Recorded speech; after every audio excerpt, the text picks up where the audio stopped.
Cabin at Deadman's Lake. You ever notice how fishermen, they always think they're the lucky ones? They cast a line, reel in a trout, and swear it's fate. That's how it was with Jack, Earl, and Benny, three small town guys, lifelong friends. They'd driven up to Deadman's Lake one October evening, looking for peace, beer, and a story they could brag about back at the bar. Jack was the loud one, always first to open a can, first to laugh too hard. Earl was the steady one, hands like stone, the kind of man who could fix an outboard motor with a rusted wrench and half a roll of duct tape. And Benny, well, Benny was the kid brother of the group, even though he was the same age. He was soft around the eyes, quick to spook, and never quite shook the feeling he didn't belong anywhere but in the shadow of the other two. The lake welcomed them in silence, a wide black mirror with fog curled at its edges. Pines pressed in tight around the shore, the kind that make you feel watched no matter which way you turn. The air smelled of wet earth, cold and sharp, carrying that early bite of winter. They set up camp just as the light drained out of the sky. Firewood cracked, flames licked the night, beer cans hissed open, and their laughter carried across the water. Ordinary men on an ordinary trip. But as the shadows deepened, the laughter felt thinner. The lake didn't lap the shore, it breathed. The trees didn't sway, they leaned in. And out there, across the black water, a crooked outline of something sat half hidden in the mist. A roof line, a chimney bent like a broken finger. The cabin.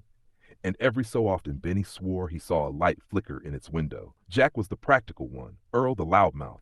Benny scared easy, which is why when they stumbled across that cabin tucked between the trees, Benny hesitated. The place was abandoned, sure, but inside, stocked shelves, fresh bread, meat, cans of beans, like someone had been expecting them.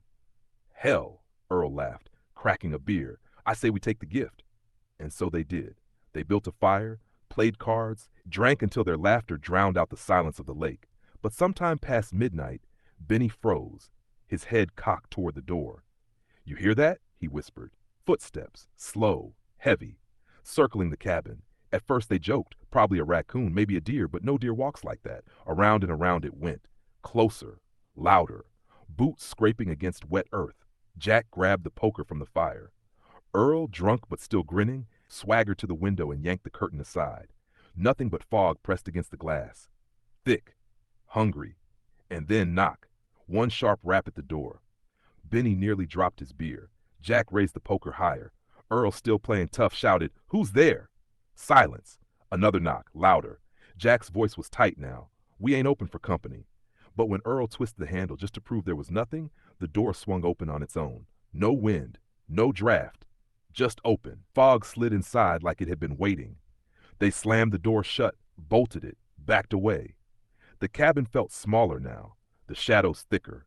Benny swore he saw something move in the corner of his eye, something pale pressed against the window for just a second before vanishing into the night. The footsteps started again, this time quicker, angrier, circling, scraping. And then came the whisper, faint, ragged, seeping through the cracks in the wood. None of them could make out the words, but they knew, whatever was outside, it was calling them by name. The door shuddered. Jack grabbed the poker from the fireplace. Earl cursed under his breath. Benny just whispered prayers. And then the door exploded inward.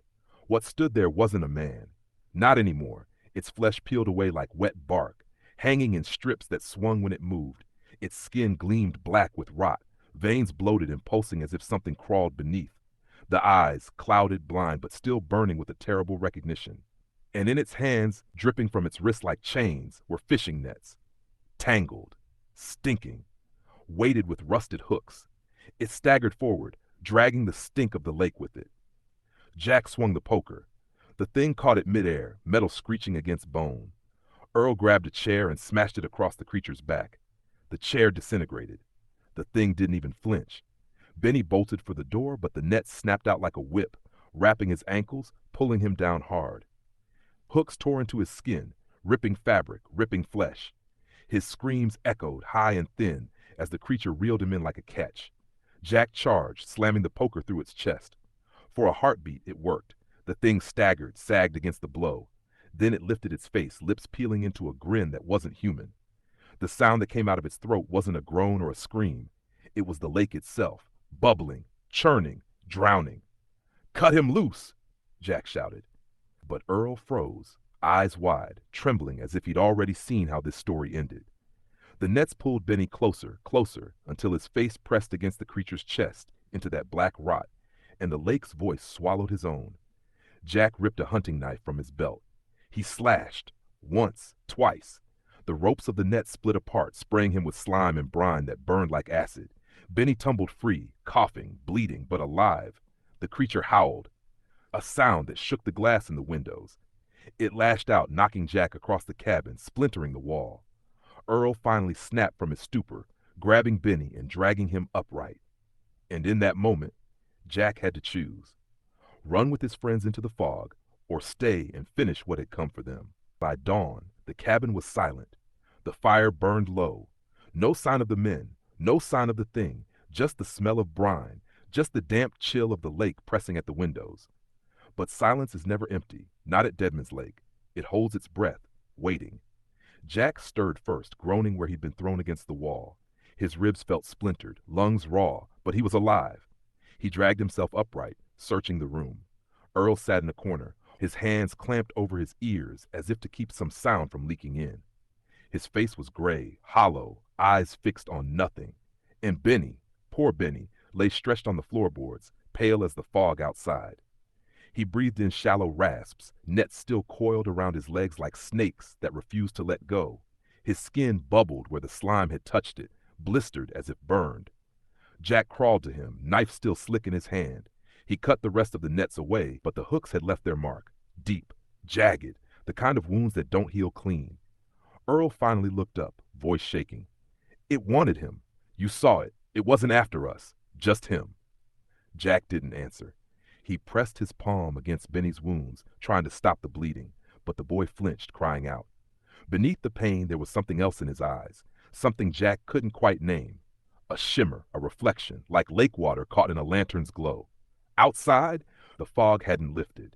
It clung to the trees, heavy, unmoving. The world beyond the windows was gone, swallowed whole. Only the sound of water dripping, steady and patient, tapping against the cabin walls. Earl rose, shaky, pacing. We leave, now, before it comes back. He pointed to the door, though his voice cracked around the words. Jack wanted to believe him, wanted to run, but his gaze kept sliding to Benny, to the way the boy's chest hitched, the way his lips moved soundlessly, whispering words he didn't know. And then there it was again, that bubbling hiss, the lake's voice but softer now, coming from Benny's throat. Jack's heart clenched. The fight wasn't over. The thing hadn't left. It had only found another way inside. When searchers came a week later, they found the cabin neat as a pin, shelves stocked, beds made. No overturned chairs, no broken windows, no sign of struggle. The only trace that anyone had been there at all was by the door. 3 fishing poles, brand new, waiting. The men from town whispered about it over whiskey and coffee, trading the story like cards no one wanted to hold for too long. Some swore the 3 friends had packed up and vanished, skipped town like cowards. Others said the lake took them, like it had taken so many before. But a few, those who'd grown up listening to the whispers, just shook their heads. They knew the truth. The cabin was never empty.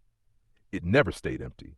Jack, Earl, and Benny were gone, yes, but not gone in the way a body is buried. Gone in the way a voice carries, a laugh echoes, a whisper never really leaves the room. And sometimes, when the fog curls low over Deadman's Lake, folks say you can hear them inside the cabin. Cards shuffling, beer cans cracking open, a young man whispering prayers. Then if you stay too long, if you lean close enough to listen, you'll hear the nets dragging across the floor. Heavy, patient, waiting for the next catch.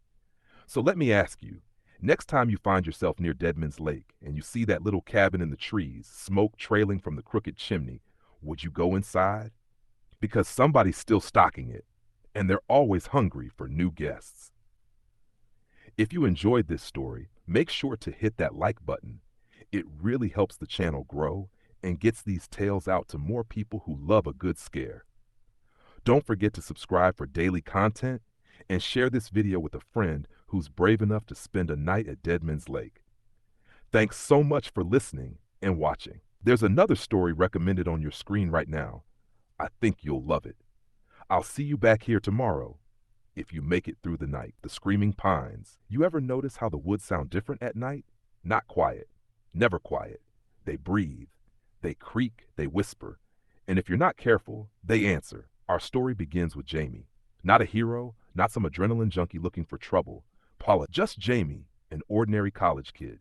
The kind who double checks locks before bed. The kind who Googles what to do if chased by a bear before going on a hike. The world is dangerous enough without tempting it, right?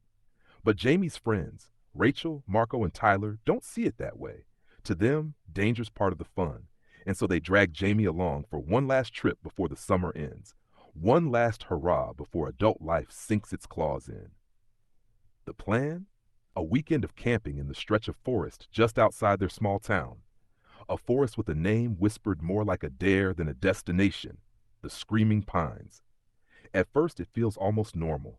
A tank full of gas, windows down, music too loud, backpacks bouncing in the trunk. But names like that don't stick without reason. Ask around at the diner and you'll hear stories. How the trees moan in the night, how the wind in the needles doesn't sound like wind at all. More like voices. Jamie doesn't believe it, doesn't want to. Ghost stories are for drunks and kids, not him. He's worried about real things, mosquitoes, cold ground, maybe poison ivy. But when they finally reach the tree line, something shifts. The air feels heavier, the light dimmer, even though the sun still hangs bright above them. And in that silence before anyone says a word, Jamie hears it. A low, stretched sound rolling through the trees. Not quite wind, not quite voice. Something in between. Jamie forces a laugh, tells himself it's nothing. Just nerves. Just the woods being the woods.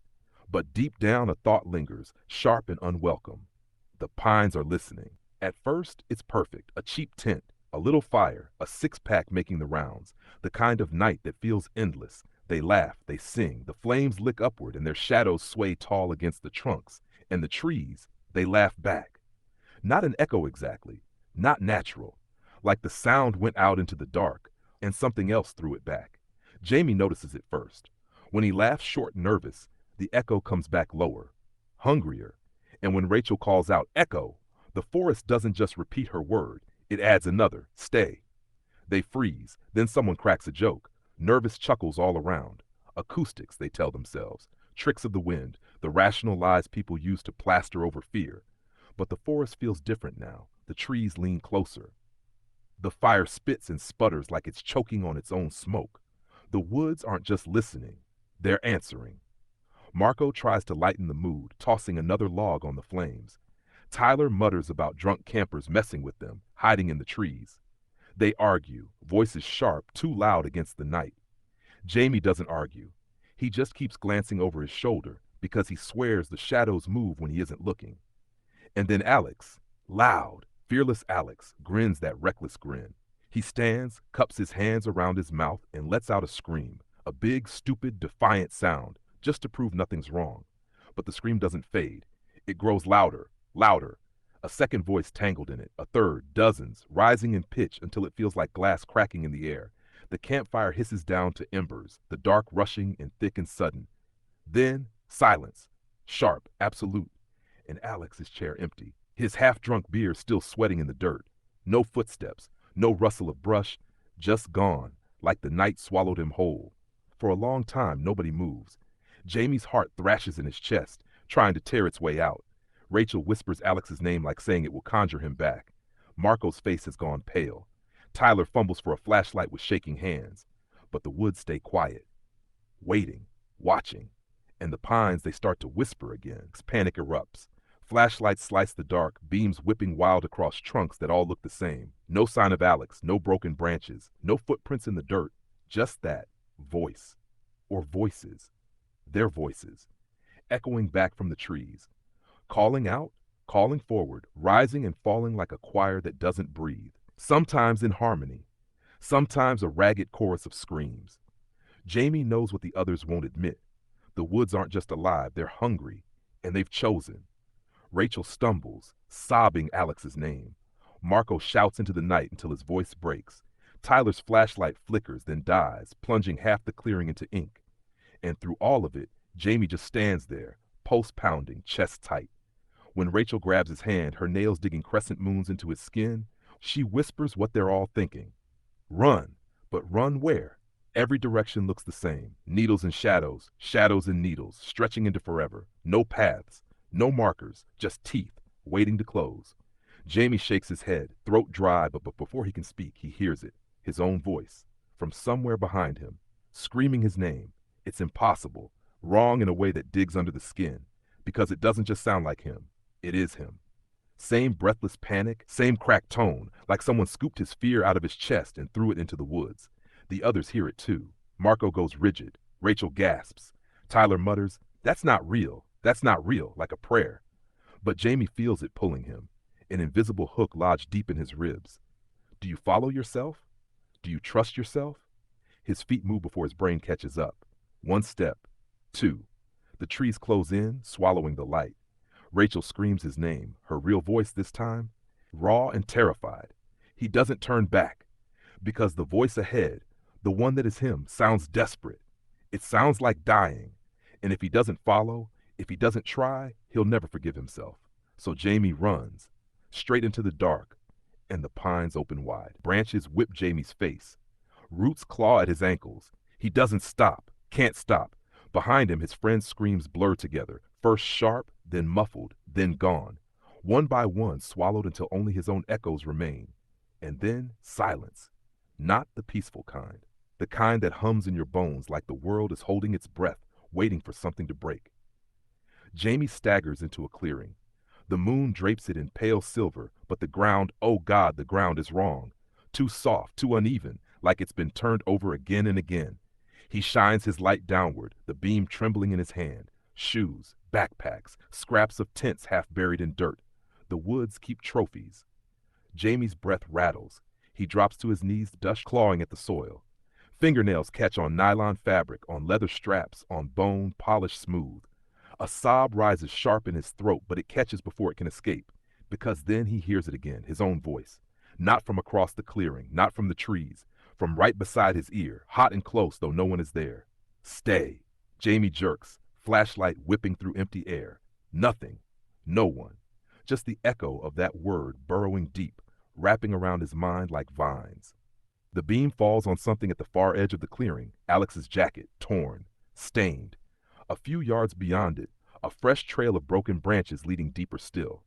Jamie lurches toward it, heart slamming, but his legs shake. Each step feels like wading through syrup, the forest pressing down on him, whispering, "Stay, stay, stay." Behind him, another voice rises, Rachel's, thin, desperate, calling his name. For a split second, hope flares. She's alive. She's here. But when he turns, the clearing is empty. Just trees, just shadows, and the echo of his name curling back to him, warped and wrong. Jamie drops the flashlight. The beam rolls wild across the dirt, illuminating those scraps and bones like an exhibit in some terrible museum. His stomach knots, his throat closes, because he understands now. This isn't just hunger. The woods don't kill, they keep. By dawn, the woods look almost normal again. Morning light drips through the branches, painting gold across the undergrowth. Birds chatter, the river murmurs, the world pretending nothing happened. But when a pair of hikers stumble on the campsite, the truth shows itself. The tents are shredded, canvas hanging like skin off bone. The fire is nothing but ash and cold stone. Backpacks gutted, beer cans crushed flat. No sign of Jamie, no sign of Rachel, Marco, Tyler, not even Alex. Just absence. The sheriff comes and the deputies. They take photographs, bag evidence, ask questions they already know the answers to. Another group gone, same as before, same as always. The locals shake their heads, whisper in the diner booths. Another group swallowed by the screaming pines. Happens every couple of years. Always has. Always will. And if you don't believe it, if you think it's just talk, stand at the tree line yourself. Wait until the wind shifts. Listen. What you hear won't be birds, won't be branches. It'll be laughter, bubbling sharp as broken glass. It'll be screams that don't fade but circle back, crawling into your ears, into your chest. And if you're unlucky, if the forest decides to notice you, you'll hear something worse. Your own name. Carried back to you. The screaming pines don't echo. They remember, and they're always hungry. If you made it this far into the story, thank you for listening and for surviving with me through the dark. If you enjoyed this tale, please give the video a like. It helps the channel grow and brings more people into the circle. Don't forget to subscribe for daily content. Every day, a new shadow, a new whisper waiting for you. And hey, share this with someone who loves a good scare. Maybe they'll hear the pines calling too. Thanks again for being here. Another story is waiting for you, recommended on your screen right now. I'll see you back here tomorrow. Sleep well, if you can. You ever notice how snow makes everything quieter? Like the world's holding its breath, waiting for something it can't quite name. That's what Alex thought when he stepped out of his shift at the diner, late December. Almost midnight. His breath curled up in the freezing air like smoke from a dying candle. 24 years old, the kind of age where you're young enough to still believe life's going to happen, but old enough to know it probably won't. He wasn't much. Not the kind of guy anyone would write a story about. Just a kid bussing tables at Harlow's Diner on Main Street, Ridgefield.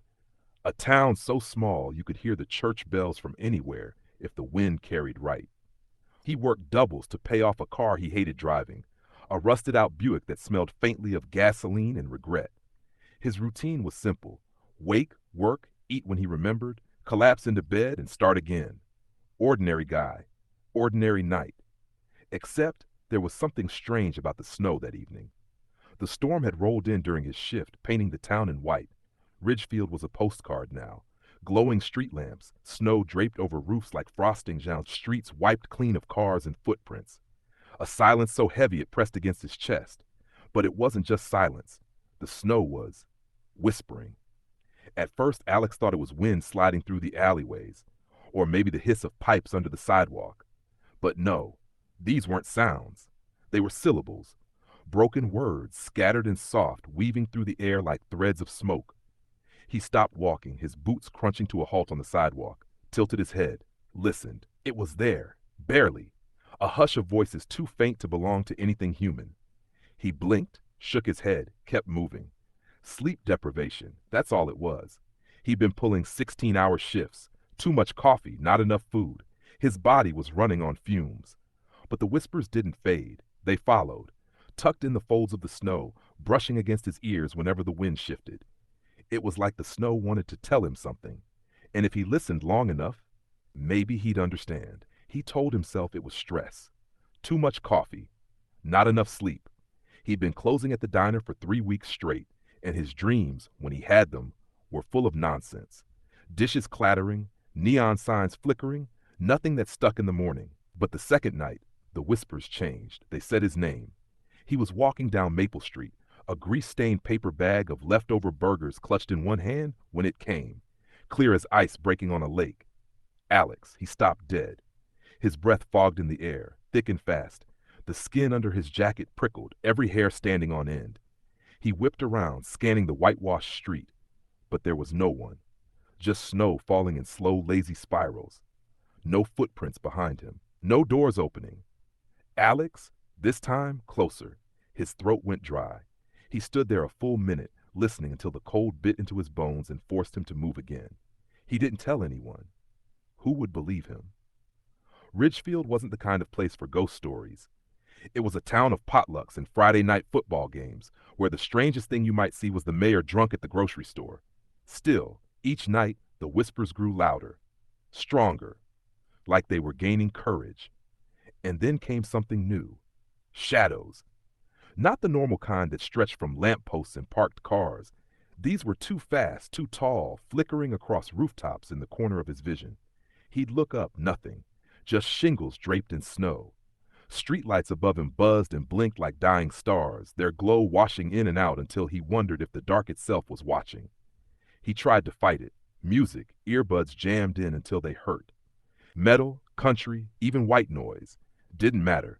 The whispers slid underneath the sound, sneaking past the guitars, curling under the drums.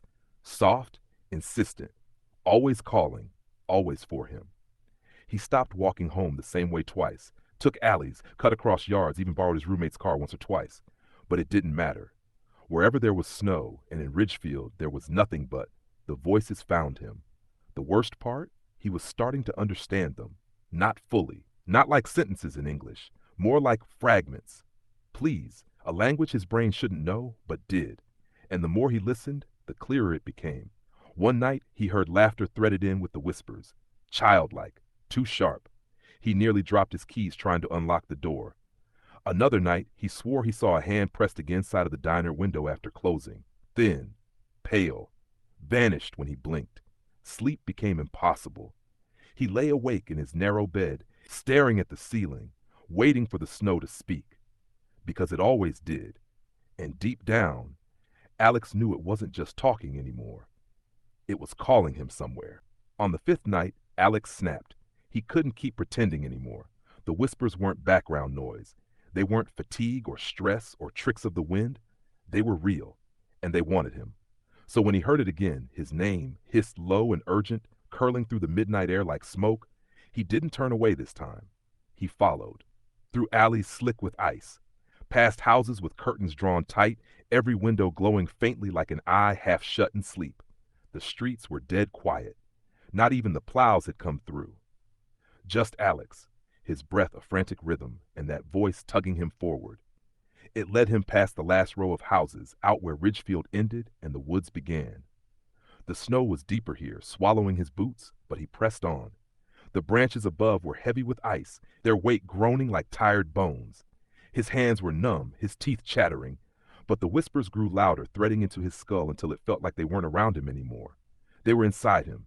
Every step was guided, every breath counted, until finally the trees thinned and he stumbled into a clearing. And there, God, there was a shape, tall, thin, wrong. Its body wasn't solid, it was drifting flakes, a storm standing upright, every gust of wind holding it together. And where its face should have been was only a hollow mask of snow, two pits gouged deep like empty eyes. The whispers weren't whispers anymore. They were a chorus, screaming silently from within his chest, his veins, his marrow. He didn't hear them with his ears, he felt them. Stay, lie down, never leave. The thing stretched one arm, long, spindly, collapsing and reforming as the flakes shifted. Alex staggered backward, but his legs were gone, numb, useless. Frost was climbing him, wrapping around his ankles, his calves, inching higher like vines of ice rooting him to the spot. His breath came in knives, his vision blurred at the edges, and a terrible, hollow thought sank into his mind. This is how it takes them, how it always has. He could feel it pulling at him, pulling him down into the snow, into silence, into forever. And then something inside him snapped. He opened his mouth, and before he knew what he was doing, he screamed. Not words, not a plea. His own name. Alex! The sound ripped through the clearing, raw and jagged, louder than the wind, louder than the storm, louder than the thousand voices clawing at his skull. And for a heartbeat, just a second, it broke. The shape staggered, its hollow face shivering apart, the storm that bound it unraveling. The whispers shrieked and split, scattering like glass in a fire. Air came rushing back into Alex's lungs. His legs loosened, though the frost still burned like brands. He stumbled forward, gasping, knowing he had torn something open, something that could never be sealed again. He stumbled back into town like a drunk, delirious and half frozen, his boots dragging trenches in the fresh snow. His body was heavy, every step stolen from him by something he couldn't name. By the time he reached Main Street, the storm had quieted, the lamps flickering pale halos over Ridgefield's sleeping heart. Alex collapsed against the locked doors of the diner, the same door he'd walked out of every night that week, his forehead pressed to the glass, his breath fogging faint circles that faded as quickly as they came. His body shivered uncontrollably, teeth rattling in his skull, but he couldn't muster the strength to bang on the door, couldn't call for help. He slid down the frame and let the dark take him. When morning came, the cook found him there.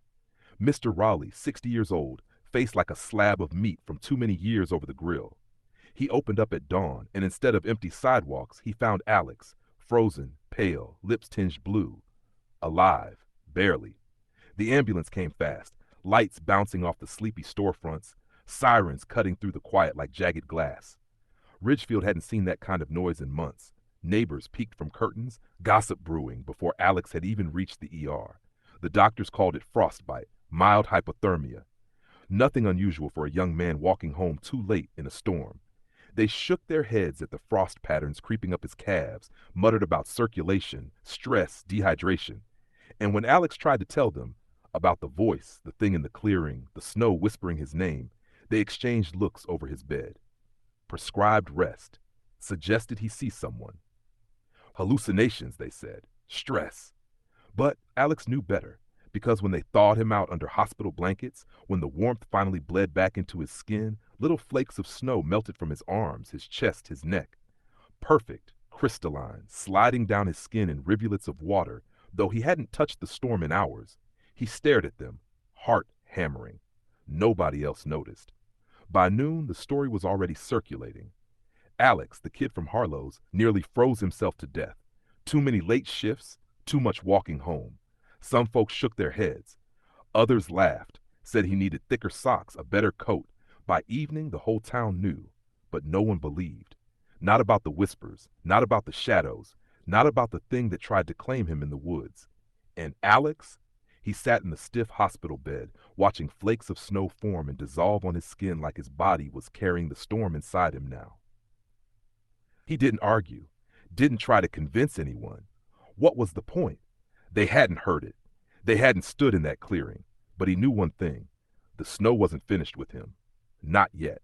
Now he doesn't go out at night. Not anymore. Alex keeps his life small, boxed in by daylight. He walks to work in the mornings, when the streets are loud with kids heading to school and the sound of snowplows rattling down Main Street. He heads home before dark, always before the lamps flicker on, never daring to linger once the sun sinks behind the ridge. Because that's when it's strongest. The quiet, the weight, the pull. He doesn't risk it, doesn't tempt fate. But even locked away, even safe behind walls and glass, he can't shake it completely. Sometimes when winter rolls back around and the first flakes drift from the sky, he hears it again. The whispers, soft, patient, waiting. They curl around the edges of his apartment window, brushing faintly against the glass, almost tender, like fingers tapping, testing, calling his name. Alex. Not urgent, not angry, just inevitable. And he knows deep in his bones, that one day, when he's tired enough, lonely enough, broken enough, he might answer. He might open the door, step outside, follow the sound back into the woods, into the clearing, into whatever waits for him there. And when that day comes, no doctor, no friend, no locked door will save him, because the snow doesn't forget, and it never lets go. If you've been listening this far, thank you for joining me tonight for Whispers in the Snow. If that story pulled you in, if it left you looking a little longer at the frost on your window, don't forget to like this video. It helps the channel grow, and it tells the algorithm to share this story with more people who love chilling tales just like you.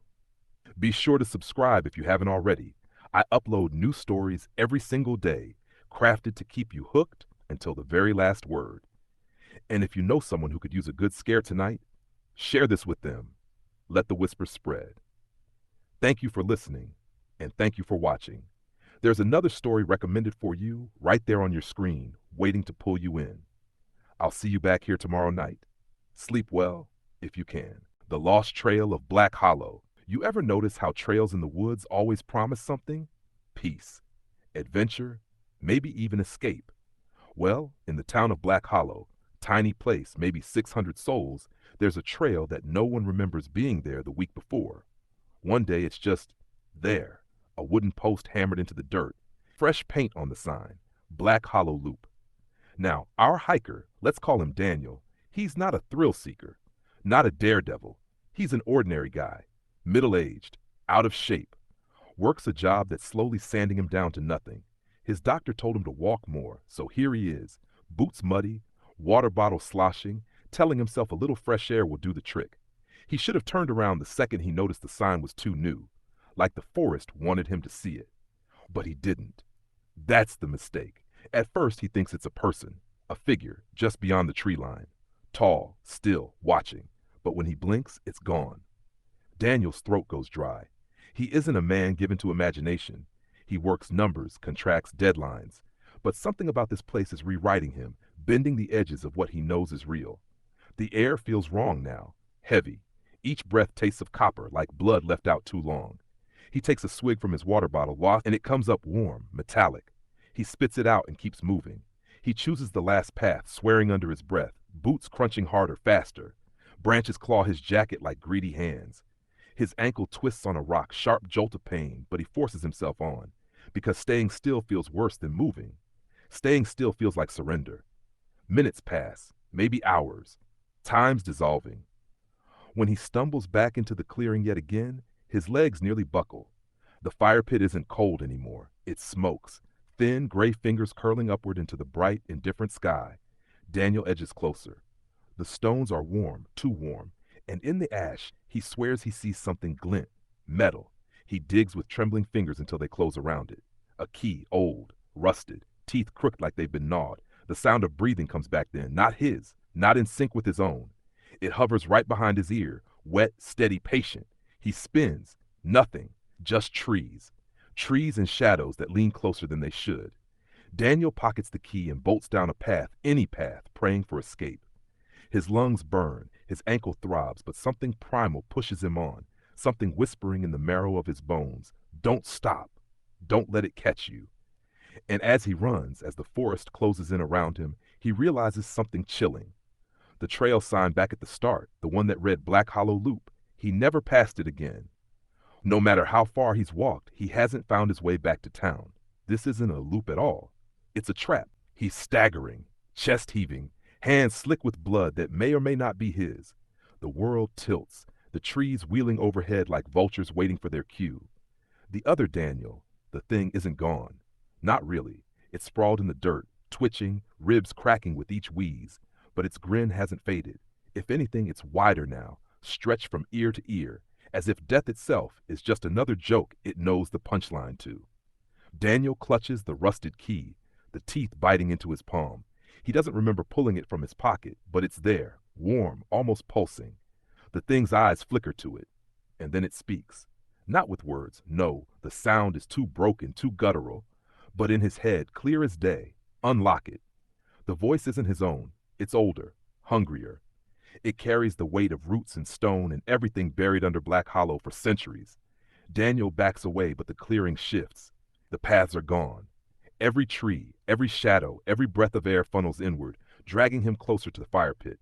Smoke rises in thick black ropes now, and he realizes the pit isn't stone at all. Not really. It's a mouth. A ring of jagged rock teeth wide enough to swallow him whole. The key burns in his hand. He wants to throw it, bury it, leave it, but some part of him knows it won't matter. The forest has chosen him. It's been waiting. His double drags itself upright, bones cracking like kindling, face sagging into something less human with each breath. You open it, it rasps, blood bubbling on its lips, or I do. Daniel's heart slams against his ribs. There's no choice that isn't damnation. Unlock the pit and unleash whatever's inside, or lose and let his grinning shadow do it for him. The forest leans closer, listening, waiting. So Daniel screams, lifts the key high and drives it down into the ash-filled mouth. The fire pit shudders, the ground splits, and the woods of Black Hollow roar awake. But when Daniel closes his eyes at night, he hears it. The crackle of stone shifting, the low groan of something vast and buried rolling in its sleep, and worst of all, the laugh. That jagged, broken laugh stitched into the dark behind his eyelids. He starts locking every door in his house, double-checking the windows, not because he's afraid of someone getting in, but because he's afraid of what might get out. His coworkers notice the small things first. The way he stares too long at reflections, how he flinches at his own shadow when it stretches across the office floor. One day, a colleague jokes that he looks like death warmed over. Daniel's smile freezes, and for a heartbeat, they swear they see teeth too sharp, too wrong, gleaming in the fluorescent light. They don't joke with him again. The trail sign disappears as suddenly as it appeared. Town records show nothing about a Black Hollow loop. Ask the old-timers at the diner, and they shake their heads. Never heard of it. Never will. But Daniel knows better. He can feel it deep down. The trail didn't vanish. It's waiting. Sleeping, maybe. And the key, the one he thought he left buried in the ash, he still feels its weight in his pocket sometimes.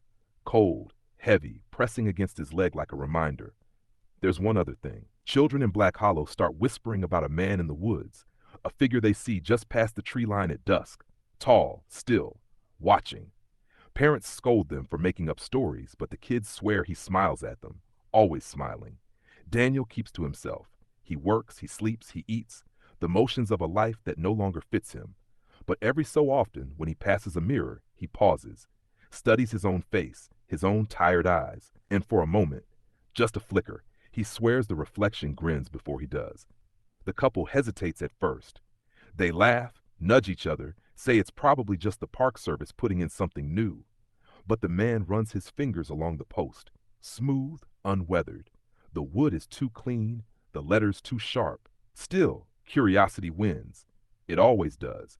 They start down the path, chattering, not noticing how the birds fall silent, not noticing how the air thickens like the forest is holding its breath. Back in town, Daniel sits alone at his kitchen table. Coffee gone cold, eyes unfocused. He hasn't been near the woods since that day, but he doesn't need to. They followed him home, the whispers in the walls, the faint scratching beneath the floorboards, the moments when the house feels like it's leaning in to listen. He thinks about the couple sometimes, though he doesn't know them, not really. He wonders if they've found the clearing yet, wonders if they've heard the breathing behind them, wonders if they've seen themselves grinning through the smoke. He doesn't pray for them. He doesn't warn them. Deep down, he knows there's no point. The forest always gets what it wants. And Daniel, well, Daniel isn't sure anymore if he made it out of Black Hollow at all. Maybe he left something behind. Maybe something else came back wearing his skin. That night, brushing his teeth, he looks in the bathroom mirror. His reflection looks back, foam dripping from its mouth. For a moment, neither of them move. And then, slowly, his reflection winks. The toothbrush slips from his hand.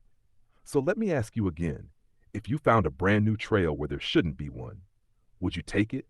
Or would you be smart enough to turn back before it's too late? If this story pulled you in, do me a favor, hit that like button. It really helps this channel grow and make sure more people can find these stories. Don't forget to subscribe for daily content and share this video with someone who loves a good scare, or maybe someone who needs a warning. Thanks for listening, and thanks for watching. There's another story recommended for you on the screen right now, so go check it out. I'll see you back here tomorrow. Sleep well, if you can. The Fire Watcher. They say every college kid has that one summer job they'll never forget. For James, it wasn't flipping burgers at the diner, or lifeguarding at the town pool, or pushing carts in the supermarket lot. No, James signed up for silence. A fire watcher's post, 30 miles out in the national forest, where the road turns to gravel and the gravel eventually just stops. The tower itself was little more than a box on stilts, wooden stairs that creaked like old bones, a glass cabin perched at the top, and a view that stretched into forever. Trees rolling in green waves, a lake glinting like polished steel, ridges sharp against the sky. From up there, James felt like he was sitting on God's shoulder, and he loved it. He loved the crackle of the radio, the hiss of his own coffee on the propane stove, the absolute stillness that came after sundown. Sometimes he'd swear he could hear the forest breathing, the whole place alive under him, whispering to itself. But here's the thing about silence. It makes you notice. Every little thing. The shift of shadows, the odd bend in a tree branch, the way the light changes. On his third night, just as the horizon bled red and the ridges turned black, he noticed it. A thin, dark thread of smoke rising from the same patch of trees. Straight, steady, undeniable. His heart kicked up, because that's the job. Spot it, report it, stop the whole forest from burning down. But before he could even reach for the radio, the smoke vanished. Not dispersed, vanished. Like someone had pinched it out with their fingers. James stared, waiting for it to return. It didn't. The sky darkened, the stars came alive, and the forest below sank into blackness. That night he lay awake in the narrow bunk, staring at the ceiling, wondering if his eyes had lied to him. But when dawn came and the sun rose over the ridges, James knew one thing for certain. Smoke doesn't just vanish, not like that. And if it did, something else was down there, watching. James started marking the time in his logbook. 8:47 p.m., smoke. 8:48 p.m., gone. The consistency unnerved him. Fires don't play by clocks. He tried convincing himself it was heat haze, some quirk of temperature and light. But the smell lingered, acrid and real, the kind of smoke that bites the back of your throat. The radio offered no comfort. Relax, the ranger's voice said, lazy and distant. Long shifts make men see ghosts. James laughed along, but his hand shook as he set the receiver back down. By the sixth night, the smoke didn't just rise, it writhed, like it was alive, twisting shapes into the air. Faces, almost, sharp jaws, hollow eyes. He blinked, and they dissolved. But the image burned in his mind long after the smoke was gone. Sleep became impossible. Every creak of the tower set him upright. Every rustle in the underbrush made him grip the axe he kept by his bunk. He started talking to himself, whispering questions into the dark. Who's down there? What do you want? On the 10th night, James hiked down again. This time he swore he saw movement, someone slipping between the trees just beyond the beam of his flashlight. A figure, tall and slow, carrying something heavy. His pulse slammed. He shouted, his voice cracking against the silence. No answer. He ran toward where he thought the figure had gone, but the forest swallowed him whole. Branches clawed at his arms, roots tangled his boots, and just when he thought he had them cornered, the smell vanished. The clearing was bare, but not empty. At his feet lay footprints, dozens of them pressed deep into the dirt, circling the clearing, burned into the ground as if made by boots of coal. The air shimmered with leftover heat. James backed away, trembling, clutching his axe until his knuckles blanched. He returned to the tower, but the forest no longer felt like trees and shadows. It felt like something alive, something waiting. And for the first time since he'd climbed those stairs, James realized he wasn't watching the forest anymore. The forest was watching him. The crash was deafening. Wood splintered, iron bolts screamed, glass shattered into a rain of glittering shards. The Firewatch Tower, his sanctuary, his one escape, folded in on itself like paper and disappeared into the inferno. James stumbled backward, coughing hard as smoke clawed its way into his lungs. His eyes watered, blurring the figures closing in around him. They weren't moving like men. They swayed, staggered, limbs hanging wrong. Burnt husks, their skin cracked and glowing faint red as if embers still lived beneath. They circled him, slowly, patiently. Their silence was worse than any scream. "Stay back!" James roared, swinging the axe wildly. The blade passed straight through one, scattering sparks that fizzled before hitting the ground. He stumbled again, nearly dropping it. That's when he saw the figure in the clearing, the same burning man he glimpsed inside the smoke. But now up close, it wasn't just a shape. It had a face, or the echo of one. Charred lips twisted into something like a grin. Its eyes glowed white-hot, furnace bright. James froze, heat rolling off the thing like waves. It raised one hand, palm open, and all at once the other figure stopped moving. The forest went still, silent, waiting. And then he heard it, not with his ears but inside his head.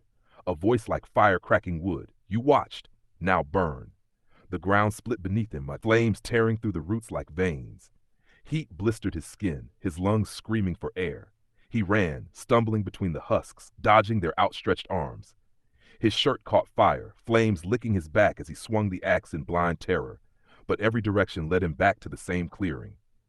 The burning man stood unmoving, waiting for him. James fell to his knees, gasping, face streaked with ash and sweat.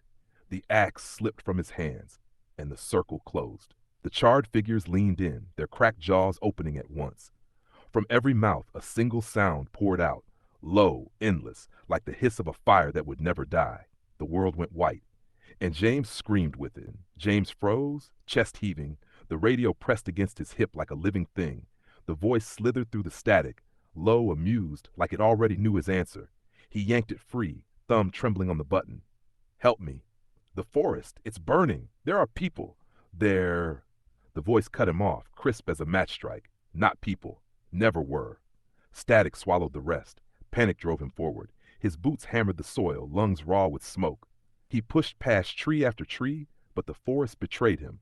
Every path twisted back on itself. Every clearing looked the same. The fire wasn't spreading. It was waiting, guiding him, hurting him. James stumbled into another clearing, ash swirling like snow. In the dirt he saw them again, footprints. Dozens, hundreds, each one seared black into the ground. They formed circles, spirals, pathways that led nowhere. His stomach knotted. These weren't tracks of wanderers. They were marks of ritual. From the trees, the charred figures stepped forward. Not rushing, not lunging, just walking with terrible patience, their hollow eyes reflecting the flames. James staggered back, nearly tripping over his own axe. His hand found the handle, but his grip was weak, his arm shaking. What good was steel against something that wasn't flesh? He tried to remember the tower, the safety, the radio calls, the endless green stretching below him. But the image was gone, swallowed in fire. All that remained was the sound. The endless crackle, the hiss of embers devouring air. The radio hissed again. Only this time, dozens of voices spoke at once. Male, female, young, old, layered over each other like a chorus. Seen the smoke yet? The words pulsed through his head in rhythm with the pounding of his heart. James clapped his hands over his ears, but the voices burrowed deeper, pressing against his skull. He staggered, dropped to his knees, dirt smearing his face as he gasped. The circle of figures closed tighter. Their mouths opened again, spilling not fire, not screams, but silence. A silence so heavy it crushed the air around him. And James realized in that terrible quiet that the forest didn't want him dead. It wanted him here. The Rangers chalked it up to a freak lightning strike. Tower must have gone up like tinder, they said, though the skies had been clear for weeks. The report was thin, clinical. No mention of voices, no mention of footprints scorched into the earth. No mention of James at all, except for the word missing. But in town, whispers spread. Folks at the diner claimed they saw strange light in the forest that week, orange and furious, but gone by morning. A hunter swore the trees smelled of smoke, even though no fires were recorded. And one of the rangers, off the record, muttered that he heard James's voice crackling faintly through the radio long after the tower was ash. By the time a new recruit climbed the rebuilt tower, the legend had already grown teeth. He laughed off the warnings, set down his pack, and looked out over the endless green. That night, just before 9, he spotted it. A column of smoke rising steady in the distance, black against the red sunset. He leaned forward, binoculars trembling in his hands, and there it was, clear as day. A man burning silently, arms outstretched as if waiting for him. The smoke vanished before he could blink. Now tell me, if you ever find yourself up in a tower like that, with nothing but trees below and silence all around, and you see smoke curling up where there shouldn't be any, do you climb down to investigate? Or do you sit still, clutch the radio, and pray the forest doesn't notice you watching? Because James did. And the forest never forgot. Thank you for listening to this story. If it sent a chill down your spine, do me a favor, like this video to help it spread, and subscribe so you never miss the next tale waiting in the dark. Share it with a friend who thinks they're brave enough to handle it. There's another story on your screen right now, one that might just keep you up tonight. I'll see you back here tomorrow, if you dare.